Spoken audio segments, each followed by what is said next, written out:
Particle of light है, इसकी energy mc²,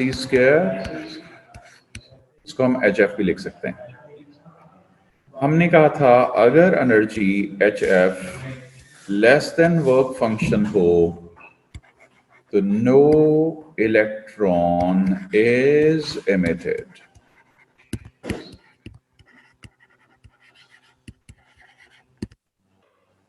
लेकिन अगर hf ग्रेटर देन और इक्वल टू 5 हो जाए तो इलेक्ट्रॉन एमिट होता है, which is called photo electric effect.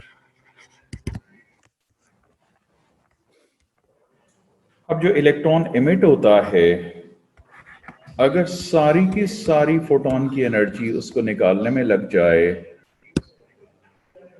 तो इलेक्ट्रॉन की निकलते इलेक्ट्रॉन की काइनेटिक एनर्जी 0 होगी।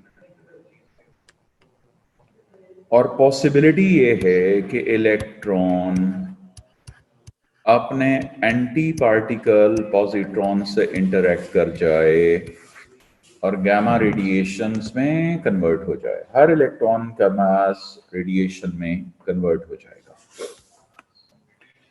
लेकिन अगर HF ग्रेटर देन 5 होगा, इलेक्ट्रॉन निकलेगा, इलेक्ट्रॉन की काइनेटिक एनर्जी 0 नहीं होगी।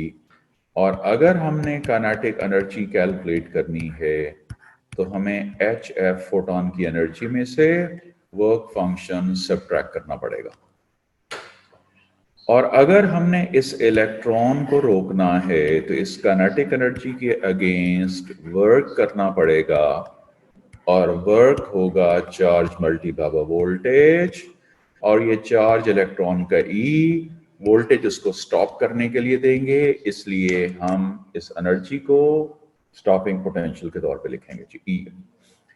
अगर हम स्टॉप नहीं करते, हम इसको जाने देते हैं, तो हो सकता है स्पीड ज्यादा होने की वजह से, आप कह सकते हैं काइनेटिक एनर्जी ज्यादा होने की वजह से, अगर speed approaches to speed of light तो फिर ये वेव में कन्वर्ट हो जाएगा। कौन सी चीज? इलेक्ट्रॉन वेव में कन्वर्ट हो जाएगा। अगर ये वेव में कन्वर्ट हो जाता है तो वेव में कन्वर्ट होने का जनाब ये है कि इसकी फिर वेवलेंथ होगी और वो डी ब्रोगली वेवलेंथ होगी, और उसका फॉर्मूला हमने ड्राइव किया था प्लैंक कांस्टेंट ओवर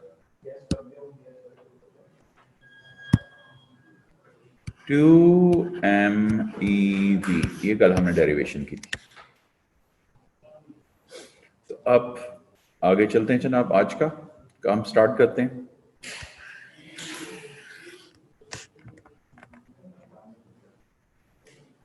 जो ऑर्बिट्स होते हैं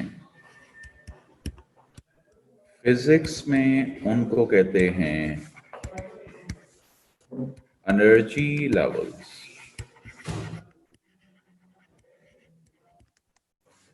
एनर्जी लेवल की एनर्जी जो है उसका फॉर्मूला होता है 13.6 डिवाइडेड बाई m²।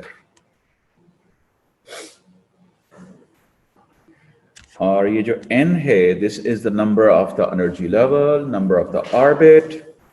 पहली बात यह है कि हमारे पास अगर लाइट है, फोटॉन्स की फॉर्म में आ रही है, उसको हम हाइड्रोजन गैस जो है उसका क्लाउड में से पास करें, तो हाइड्रोजन गैस के मॉलिक्यूल्स के बीच में जो स्पेसिंग है, इसमें से डायफ्रैक्शन होगी।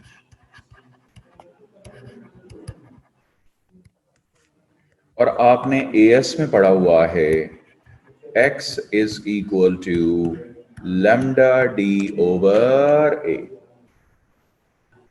अब यहां से जो लाइट आती है उसकी वेरिएशन होती है एनर्जी में। Energy is equal to hc over lambda. जिनकी एनर्जी ज्यादा है उनकी वेवलेंथ कम है। अगर वेवलेंथ कम है तो वो कम डेविएट करेंगे। मसलन इसको सीधा जाना ये चाहिए था, लेकिन ये अपने पास से कम डेविएट करके यहाँ पहुंच जाएगा। लेकिन जिनकी एनर्जी कम है तो वेवलेंथ ज्यादा है तो वो ज्यादा बेंड करेंगे। तो ये सारे इलेक्ट्रॉन बेंड कर जाएंगे अकॉर्डिंग टू देयर एनर्जी। तो x directly proportional to lambda and lambda inversely proportional to energy and inversely proportional to frequency। तो ये जो आपके पास डिफरेंट वेवलेंथ्स की लाइट यहां पहुंचेगी, ये आपके पास जो अरेंजमेंट ऑफ द लाइट आएगी, इसको रेनबो मतलब हम स्पेक्ट्रम कहेंगे। अब ये जो स्पेक्ट्रम है, ये कौन सा स्पेक्ट्रम है? ये आपका एब्जॉर्प्शन स्पेक्ट्रम है। लाइट आई हाइड्रोजन गैस में से एब्जॉर्ब होके स्प्लिट करके डायफ्रैक्ट करके निकल गई। So this is absorption spectrum। तो पहली बात आपने याद रखनी है, जब भी लाइट आती है उसमें variety of the photon energy होती है, variety of the frequency, variety of the wavelength.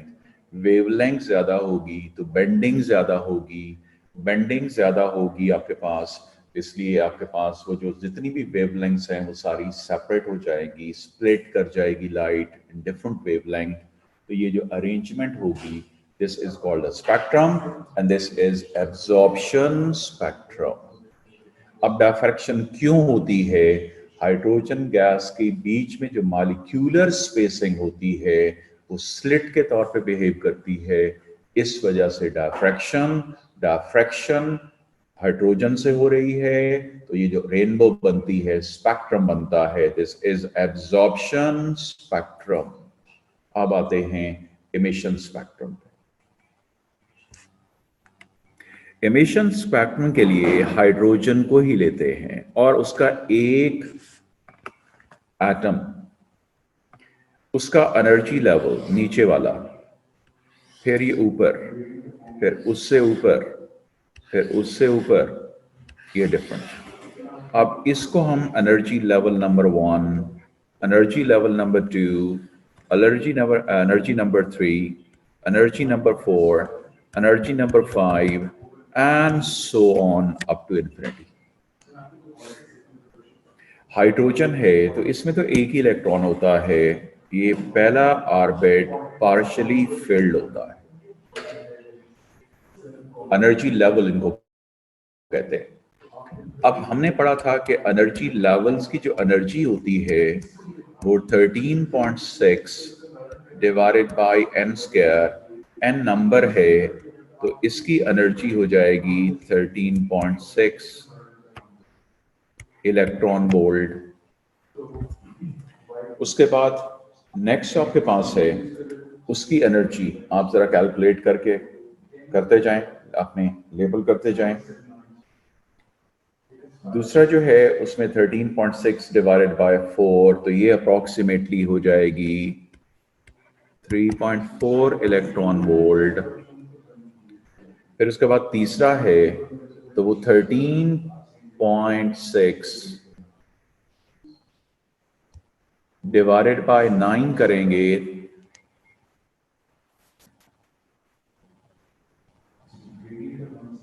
तो ये आ जाएगी 1.5। उसके बाद नेक्स्ट 13.6 डिवाइडेड बाय 16 कर देंगे,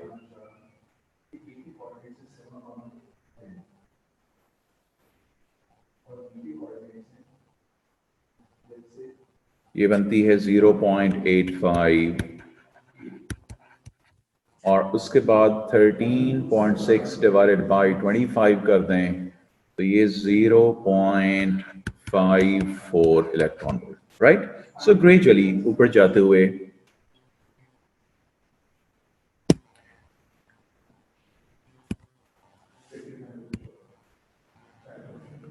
जी, तो ये एनर्जी लेवल्स की एनर्जी है। ये 13.6 जो है ये फिक्स्ड वैल्यू है, डिवाइडेड बाय n है नंबर ऑफ द ऑर्बिट से। अब ये इलेक्ट्रॉन अपने ऑर्बिट में घूम रहा है। सपोज करते हैं यहां से एक फोटोन आता है और इस फोटोन की एनर्जी hf है। ये जाके इस इलेक्ट्रॉन को हिट करता है। तो अगर तो एनर्जी फोटोन की ग्रेटर देन और equal to work function energy जो कि 13.6 है उसके इक्वल या ग्रेटर होगी तो इलेक्ट्रॉन तो बाहर निकल आएगा। वो हमने पढ़ लिया था कि फोटो इलेक्ट्रिक इफेक्ट होता है। लेकिन अगर energy H F less than work function हो, यानी कि H F less than 13.6 electron volt हो, तो ये आयनाइजेशन नहीं हो सकती। आयनाइजेशन की बजाय एक्साइटेशन होगी। ये इलेक्ट्रॉन फोटोन की एनर्जी को एब्जॉर्ब करेगा। एब्जॉर्ब करने के बाद एनर्जी जब इसकी बढ़ेगी, ये यहां नहीं रह सकता, ये जंप करके किसी हायर एनर्जी लेवल में चला जाएगा। फॉर एग्जाम्पल ये यहां से जंप करता है और ये इस नंबर 4 में चला जाता है। इसको कहते हैं एब्जॉर्प्शन ट्रांजिशन। जब भी इलेक्ट्रॉन एनर्जी एब्जॉर्ब करेगा, एनर्जी एब्जॉर्ब करने के बाद हायर एनर्जी लेवल में हायर ऑर्बिट में जंप कर जाएगा। This is called absorption transition. उसके बाद अगर हम इन दोनों एनर्जी लेवल, ये ग्राउंड लेवल नंबर 1 और एक्साइटेड लेवल नंबर 4, इनकी एनर्जी का अगर हम डिफरेंस ले लें 13.6 माइनस 0.85, तो 13.6 माइनस 0.85 ये आता है जी 12.75 इलेक्ट्रॉन वोल्ट। तो इतनी एनर्जी का फोटोन आया था। तो याद रखें, difference of the energy is the energy of the incident photon. और अगर आपने कैलकुलेट करनी है इसकी वेवलेंथ, ये जो आया था आपके पास बेटा फोटोन, तो सबसे पहले ये जो 12.75 है इसको आपने कन्वर्ट करना है इलेक्ट्रॉन वोल्ट से जूल में। 1.6 10 पावर माइनस 19, प्लैंक कांस्टेंट की वैल्यू 6.63 10 पावर माइनस 34 और c डिवाइडेड बाय लैम्डा करके वेवलेंथ निकाली जा सकती है। बहरहाल एक चीज तो आपने याद रखनी है कि अगर उसकी एनर्जी कैलकुलेट करनी है वेवलेंथ की तो ये तरीका होगा। नंबर 2, ये याद रखें कि जब भी कोई भी फोटोन आता है उसके पास इतनी एनर्जी होती है, इलेक्ट्रॉन एब्जॉर्ब करता है तो 100% किसी एनर्जी लेवल में जाके फिट आता है। ये नहीं हो सकता कि यहां से इलेक्ट्रॉन आया और ये बेचारा यहां तक नहीं पहुंचा, यहां तक रुक गया। नो, ये नहीं हो सकता, कभी भी ऐसा नहीं हो सकता। या इस ऑर्बिट में पहुंचेगा या इसमें पहुंचेगा। तो नेचर में जितने भी फोटॉन्स हैं उन सब की एनर्जी की वैल्यू डिस्क्रीट है, वो फिक्स्ड है, हमारी मर्जी की नहीं है। और वो कितनी है, बहुत सिंपल, वो जनाब है जितनी एनर्जी के एनर्जी लेवल्स हैं, मतलब ये दो आपके पास 1 और 2, इनकी एनर्जी का डिफरेंस अगर लें तो 100% इस एनर्जी का फोटोन अवेलेबल है। तो हमेशा energy of the photon exactly equal to difference of energy of any energy level, energy two energy levels।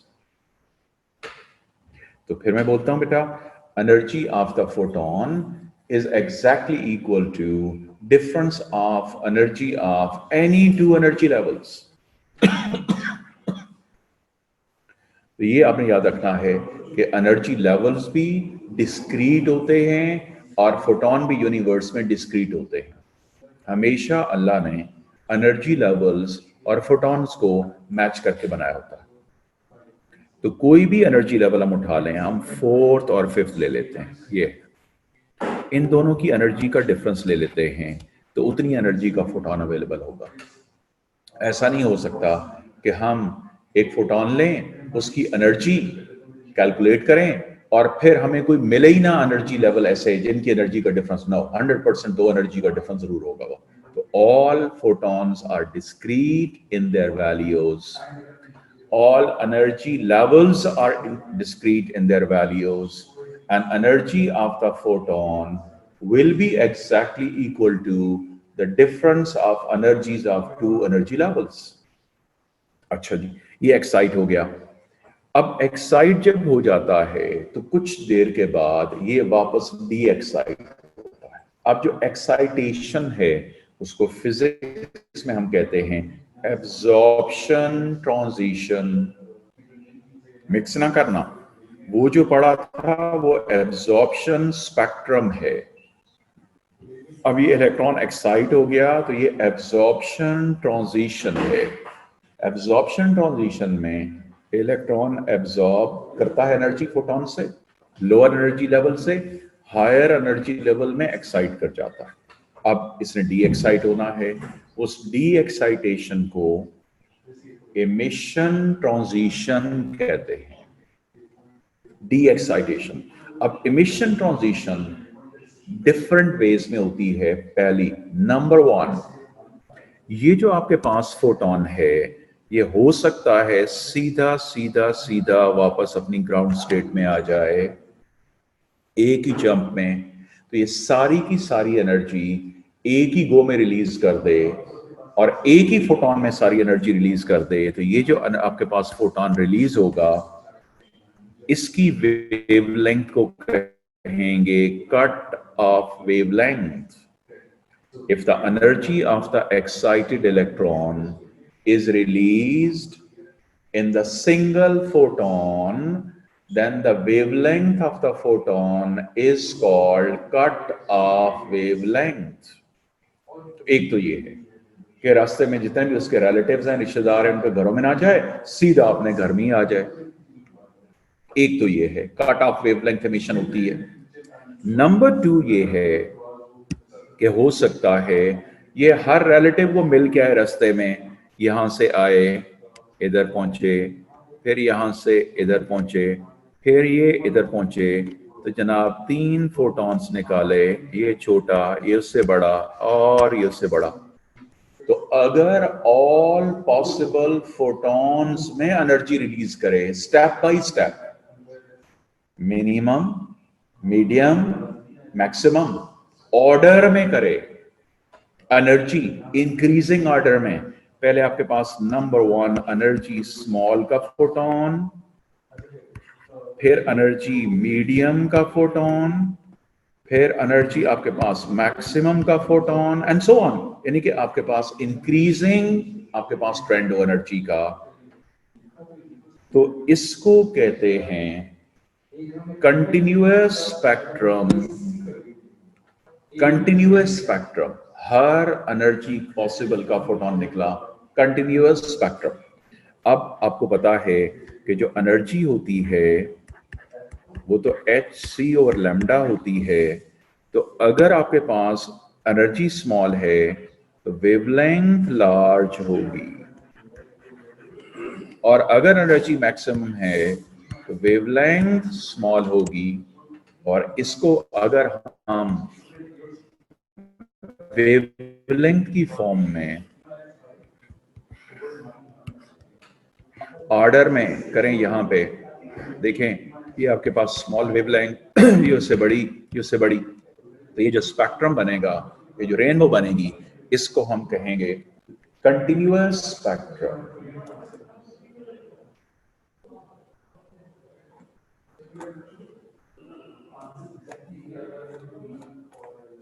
तो पहली बात यह है कि हमारे पास एक सिंगल गो में इलेक्ट्रॉन ने सिंगल गो में एनर्जी निकाल दी, वो तो स्पेक्ट्रम बने ही ना, वो तो कट ऑफ वेवलेंथ हो गई। उसके बाद वन बाय वन अगर निकलता है, स्टेप बाय स्टेप निकलता है, तो वो तो आपके पास हो गई कंटिन्यूअस स्पेक्ट्रम। लेकिन ये भी तो हो सकता है कि ये आपके पास जो फोटोन है ये किसी एक एनर्जी लेवल को मिस कर दे, यहां पहुंचा और उसके बाद सीधा यहां पे आ जाए, ये नंबर 2 वाला मिस कर गया। तो अब आपके पास होना तो ये चाहिए था कि इसकी आपके पास लाइट आती, इसकी आती। अब होगा कि ये जो मिसिंग आपके पास एनर्जी है, मिसिंग वेवलेंथ है, उसकी जगह यहां पे डार्क लाइन आ जाएगी।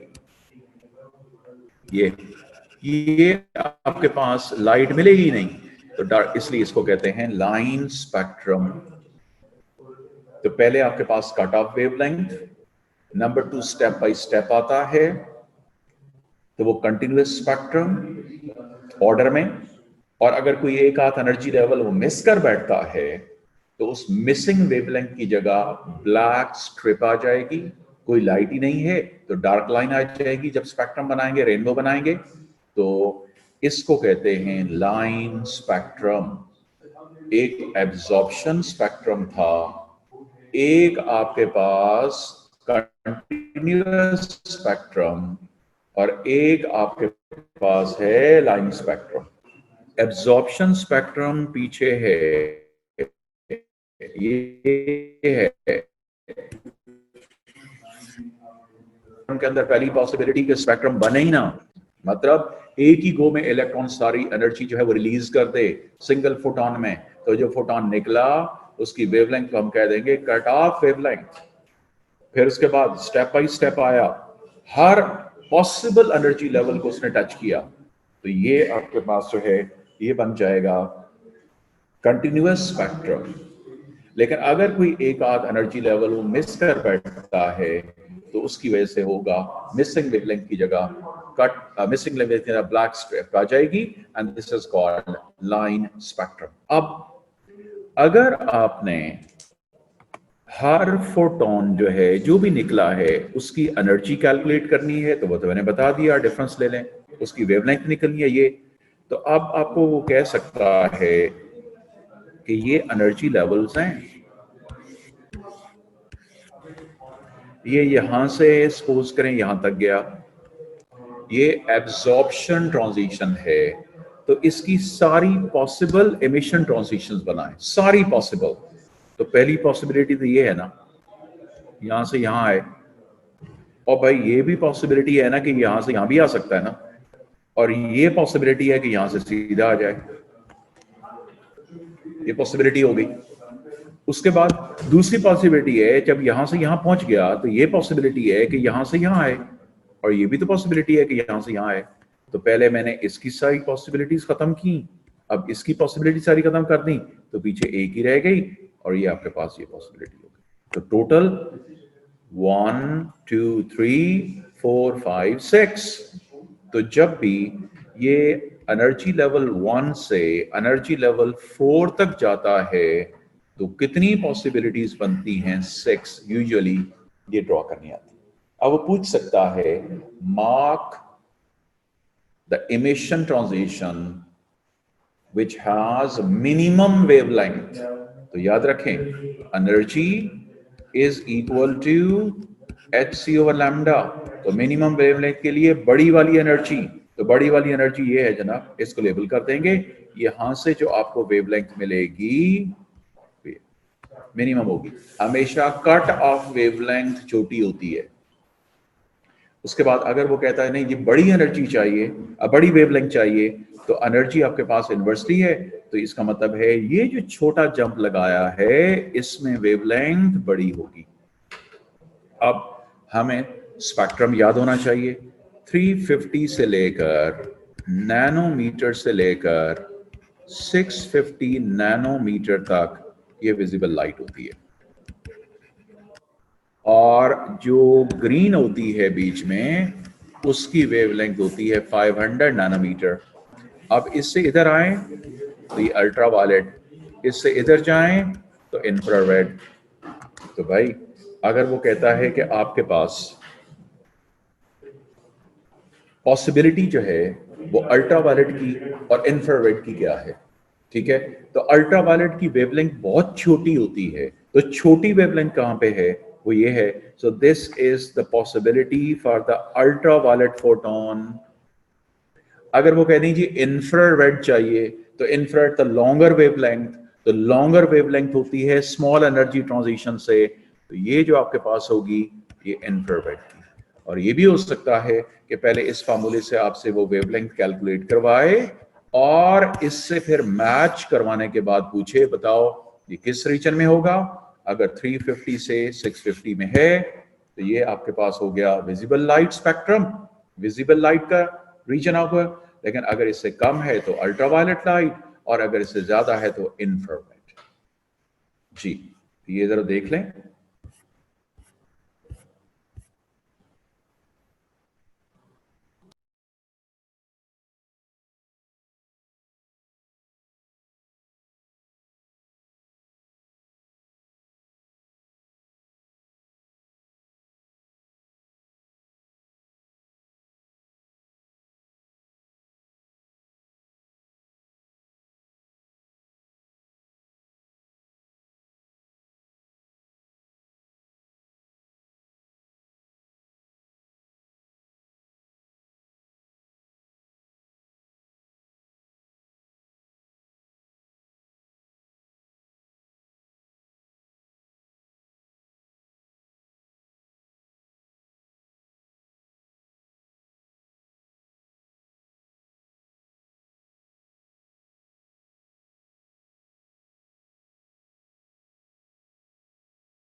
अच्छा अब ऐसा है कि ये जो एनर्जी लेवल्स हैं, अगर टॉप से स्टार्ट करें,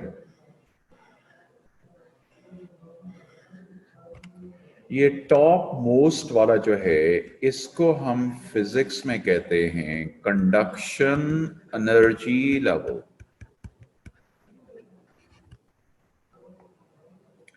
इससे नीचे वाला जो होता है उसको हम कहते हैं वैलेंस एनर्जी लेवल। तो एक आपके पास एनर्जी लेवल है टॉप वाला, वो कंडक्शन एनर्जी लेवल। नीचे वाला, उससे नीचे वाला जो है वो है वैलेंस एनर्जी लेवल। अब होता ये है कि ये एनर्जी लेवल की एनर्जी फिक्स्ड होती है, लेकिन ये हमारे पास एक एटम है, इसका ये ऑर्बिट है और इसमें इलेक्ट्रॉन फिर रहा है। ये साथ वाला एटम है, उसका भी इलेक्ट्रॉन फिर रहा है। और अगर ये दोनों इलेक्ट्रॉन ये क्लोज आ जाएं ऐसे एनर्जी में घूमते हुए, तो सिमिलर चार्जेस तो रिपेल करते हैं। अब रिपल्शन की वजह से क्या होगा, रिपल्शन की वजह से ये अपना रास्ता बदलेगा, ये थोड़ा सा इधर हो जाएगा, ये थोड़ा सा इधर हो जाएगा। इसका मतलब अंदर की तरफ, यानी कि ये जो कंडक्शन एनर्जी लेवल है अब ये नीचे आ जाएगा थोड़ा सा और ये इधर चला जाएगा। लेकिन अगर ये इलेक्ट्रॉन घूम के इस साइड पे चला गया, ये इस साइड पे चला गया, तो ये जनाब ये तो रिलैक्स करेंगे, अब ये नॉर्मल से भी ज्यादा इधर चले जाएंगे, तो मतलब ये एनर्जी लेवल इधर चला गया। तो ये जो ऊपर वाला एनर्जी लेवल होता है, ये एनर्जी पोजीशन का मतलब ये है अपना जो ऑर्बिट है वो फ्लेक्सिबल रखता है। अगर surrounding charges surrounding electric field strong हो जाती है तो ये क्लोज टू द न्यूक्लियस हो जाता है, और surrounding electric field, surrounding charge weak हो जाता है, मतलब इलेक्ट्रॉन दूर चले जाते हैं, तो ये पीछे हो जाता है, मतलब ये ऊपर की तरफ चला जाता है। तो इसका मतलब है कि surrounding electric field, surrounding charges किसी भी एनर्जी लेवल को, जो आउटर मोस्ट वाला होता है, उसको सबसे ज्यादा इफेक्ट करते हैं और उसकी एनर्जी की पोजीशन को फिक्स नहीं रहने देते, ऊपर नीचे उसको करते रहते हैं। तो ये जो fluctuation in the position of the orbit होती है, इसको कह देते हैं बैंड। तो ये कंडक्शन एनर्जी लेवल की बजाय ये कहलाएगा बैंड। और आपको पता है, आपने टेलीकम्युनिकेशन पढ़ा था, बैंड विड्थ, तो बैंड का मतलब होता है रेंज। तो ये कंडक्शन बैंड हो गया। अब ये कंडक्शन बैंड सबसे ऊपर होता है, इस पे ज्यादा इफेक्ट होता है। अब इससे नीचे वाला भी थोड़ा इफेक्ट होगा, इसलिए उसकी फ्लक्चुएशन जरा कम होगी। तो ये भी आपका वैलेंस एनर्जी लेवल की बजाय वैलेंस बैंड हो जाएगा। अब इन दोनों के बीच में जो गैप आएगा, जो स्पेस आएगी कंडक्शन बैंड और वैलेंस बैंड के बीच में, उसको कह देते हैं हम फॉरबिडन बैंड।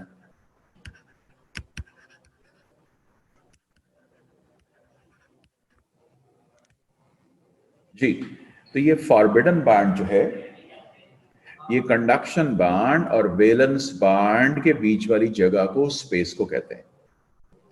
तो बैंड थ्योरी के अंदर ये है कि सराउंडिंग एटम के चार्जेस, सराउंडिंग एटम के इलेक्ट्रॉन्स, उनकी इलेक्ट्रिक फील्ड, उनकी चार्जेस की वजह से जो इफेक्ट आता है, जो नियरेस्ट एटम होता है उसके ऑर्बिट्स के ऊपर, उसकी वजह से बैंड बनता है।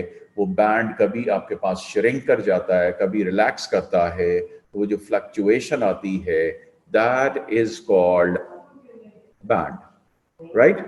अब ऊपर वाला सबसे ज्यादा इफेक्ट होता है, तो वो आपके पास बड़ा बैंड होता है, नीचे वाला छोटा होता है, और दोनों के बीच में जो गैप होता है उसको हम कह देते हैं फॉरबिडन बैंड। अब अगर हम बात करते हैं सेमीकंडक्टर्स की, जिनको कहा जाता है इंट्रिंसिक सेमीकंडक्टर्स, और आपको पता है पीरियोडिक टेबल का जो फोर्थ ग्रुप होता है, उसके जो ऑक्साइड्स होते हैं, जर्मेनियम सिलिका ऑक्साइड जो होते हैं, वो सारे सेमीकंडक्टर्स होते हैं। डायोड हो गया, थर्मिस्टर हो गया, एलडीआर हो गया, ये सारे। अब इनमें अगर हम 0 केल्विन टेम्परेचर कंसिडर करें, तो इसके ऊपर ये याद रखें, जो कंडक्शन बैंड होता है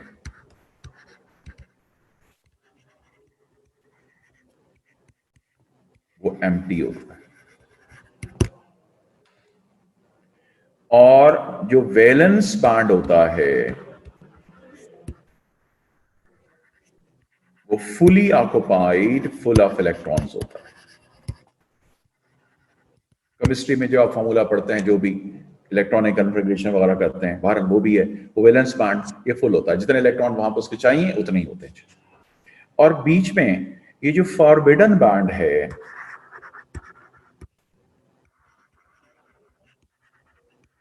इसको क्रॉस करने के लिए इलेक्ट्रॉन को जो एनर्जी चाहिए होती है, 1 इलेक्ट्रॉन वोल्ट होती है,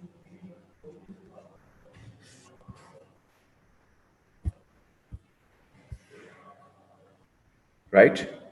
अब होगा ये कि अगर हम सेमीकंडक्टर को हीट अप करें, इनका टेम्परेचर इंक्रीज करें,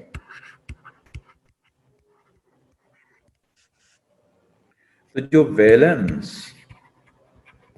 बैंड इलेक्ट्रॉन्स होंगे वो एनर्जी गेन करेंगे। जैसे हम कहते हैं जी टेम्परेचर की वजह से काइनेटिक एनर्जी, तो बस सिंपली उनकी एनर्जी इंक्रीज कर जाएगी।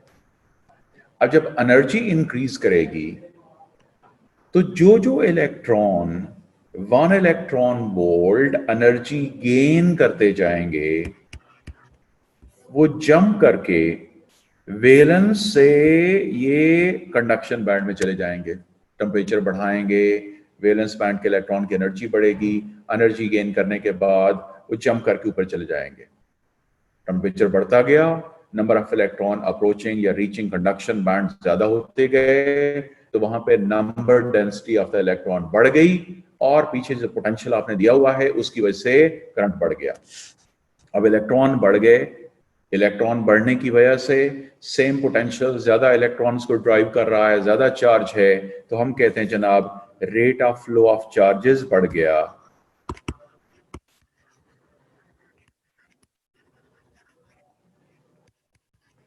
क्योंकि वहां पे नंबर डेंसिटी बढ़ गई।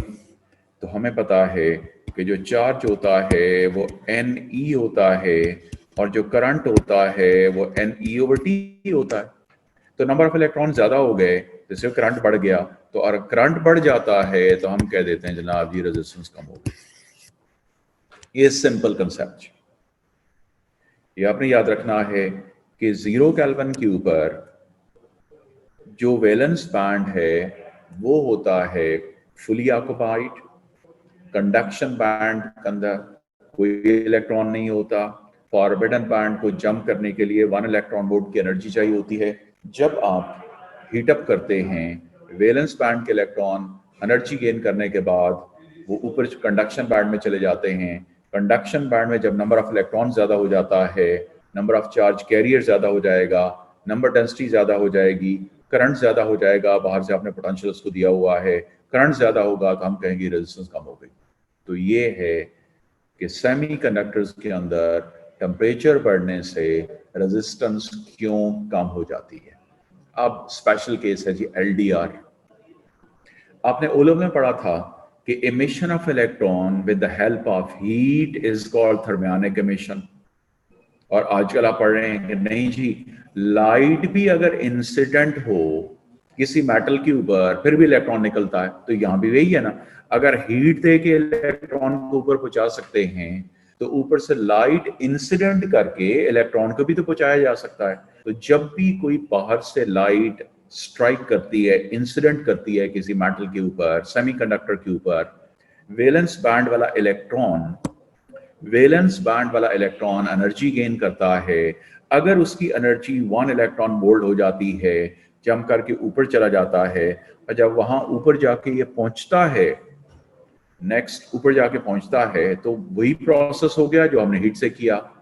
तो थर्मिस्टर में हीट से हम कर लेते हैं और LDR में हम लाइट से इलेक्ट्रॉन को पहुंचा देते हैं। तो दोनों के अंदर एक में लाइट से रेजिस्टेंस कम हो जा रही है और दूसरे से टेम्परेचर से। तो फर्क इतना ही है कि हमने सोर्स ऑफ एनर्जी डिफरेंट कर दिया लेकिन प्रोसेस बीच में सेम हुआ जी। तो इसको जरा देख लें कि ये बैंड्स क्यों बनते हैं और सेमीकंडक्टर्स के अंदर बैंड का क्या कंसेप्ट है।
वीडियो को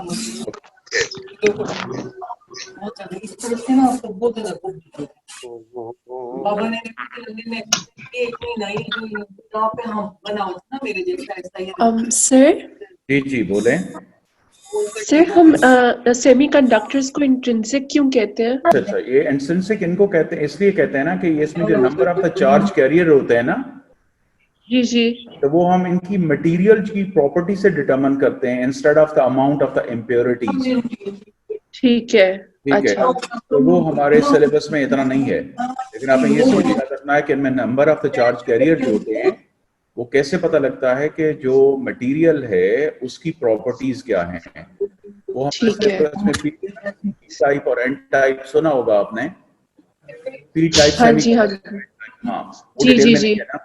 और हम क्या कर देते हैं, हम इंस्टेड ऑफ ये कर लेते हैं कि हम चार्ज कैरियर देख लेते हैं और हम ये नहीं देखते कि नंबर ऑफ इम्प्योरिटीज उसके अंदर कितनी डाली हुई है। अच्छा ठीक है। क्योंकि ये जैसे ना ऑक्साइड्स होते हैं ना, हाँ जी। हाँ, इस वजह से। और इससे अगर हम कंडक्टर की बात करें, जैसे फिलामेंट लैम्प पे टंगस्टन वायर मतलब टंगस्टन का वो होता है, तो जी, जी। उसमें अगर हम टेम्परेचर इंक्रीज करें तो रेजिस्टेंस क्यों बढ़ती है? हाँ वो पढ़ाऊंगा, मेटल की क्यों बढ़ती है वो पढ़ाऊंगा। अच्छा इंसुलेटर की और क्यों होती है वो सारा कुछ कराऊंगा। ठीक है। और सर ये लाइन स्पेक्ट्रम ओवरऑल होता है या सिर्फ लाइक एज इन जो लास्ट पार्ट जिसमें स्किपिंग हो जाती है? मैं समझा नहीं। मतलब जो आपने लाइन स्पेक्ट्रम की बात की थी ना, जी जी, वो मैं ये कह रही थी कि जिसमें आप कह रहे थे ना कि एनर्जी लेवल एक स्किप हो जाता है, वो आगे चला जाता है हाँ हाँ इलेक्ट्रॉन। हाँ, बिल्कुल बिल्कुल जी। तो तो वो इसमें लाइन स्पेक्ट्रम है या ओवरऑल इसको हम लाइन नहीं नहीं स्पेक्ट्रम नहीं की? नहीं नहीं, ओवरऑल को लाइन स्पेक्ट्रम कहते हैं, ऐसा स्पेक्ट्रम जिसके अंदर एक मिसिंग लाइन आ जाए। ठीक है। जी, लेकिन मतलब मेरा मतलब था कि जिसमें स्पेक्ट्रम जो होता कंटिन्यूस। है ना, नहीं स्पेक्ट्रम तो होता है ना अरेंजमेंट। तो अगर एक ही चीज हम कंसिडर कर रहे हैं तो वो स्पेक्ट्रम तो नहीं होता ना, वो तो रेनबो तो नहीं हो। रेनबो में 3-4 कलर होंगे, उनमें से एक मिसिंग हो गई तो उस पूरे को हम कह देंगे line spectrum, mean the arrangement of the colour with missing wavelength. अच्छा ठीक है। जी।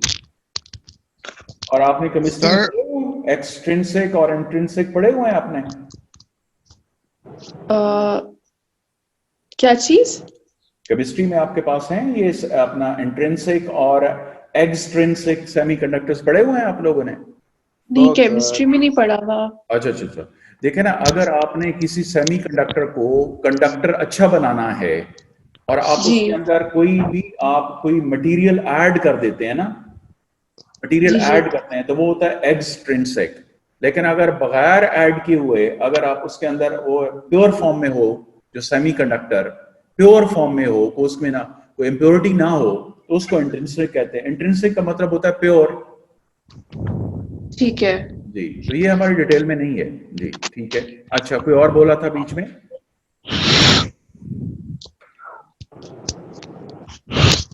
जी बेटा बोलें।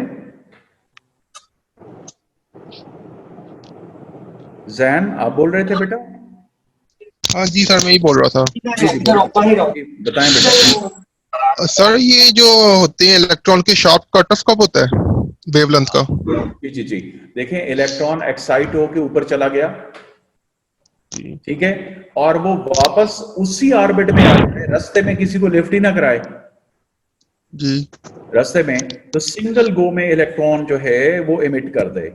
जैसे ये देखे ना, मैंने एक सेकंड पीछे दिखाता हूं आपको। ये इलेक्ट्रॉन यहां से सिंगल गो में नीचे चला गया, नजर आ रहा है आपको? जी ये इस ऑर्बिट में नहीं गया, इसमें नहीं गया, एक ही गो में वापस चला गया, तो यहां से जो फोटोन निकलेगा उसकी वेवलेंथ को कट ऑफ वेवलेंथ कहेंगे। यानी कि होल ऑफ ठीक the energy of the excited electron is ejected in the single photon, that is called cut off emission, और उसकी वेवलेंथ को कहते हैं कट ऑफ वेवलेंथ। ठीक। और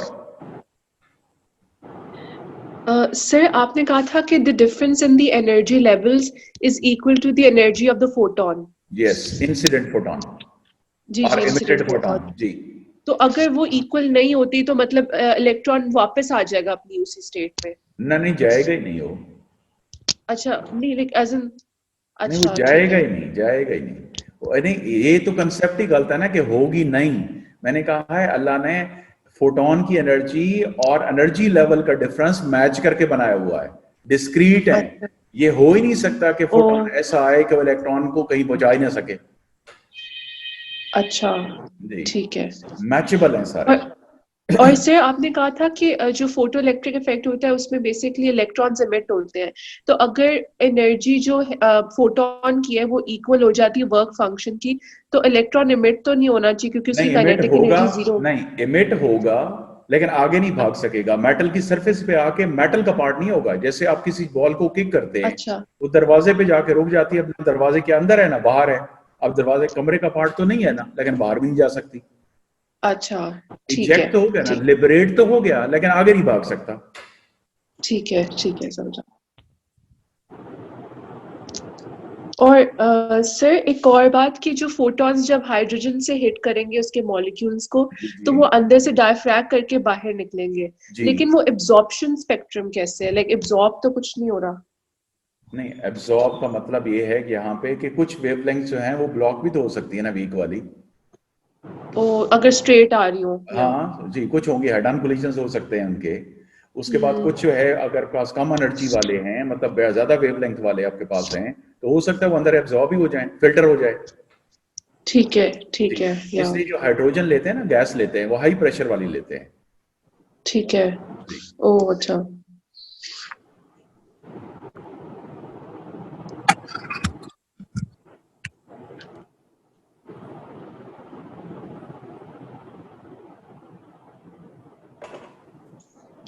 और इससे जो एनर्जी लेवल्स है, मुझे ये बात नहीं समझ आई कि जो आपने एनर्जी लेवल्स बनाए हुए थे उसमें like when you go up तो एनर्जी लेवल्स कम हो रहे हैं, लाइक 13.6, 3.4, 1.5, तो ऐसा क्यों है? मतलब हाँ एनर्जी बिल्कुल, बढ़नी नहीं आपने चाहिए? ग्रेविटेशन में पढ़ा था ना, इसलिए जब भी आप अगली क्लास में जाएंगे ऊपर तो इनके साथ यहाँ पे माइनस लिखा होगा, और आपने ओ बुक में ओ, भी देखा होगा माइनस लिखा होता है, वो आपकी बात ठीक या हो। या या होता है ना ठीक लिखा है, हुआ जी, तो हम हाँ जी। कंसिडर ए लेवल में हम कंसिडर ही नहीं करते इनको। चलें फिर आज के लिए इतना है, नेक्स्ट क्लास में इंशाल्लाह फिर ठीक है हम फिर आगे पढ़ेंगे इसको। ओके जी, अल्लाह हाफिज।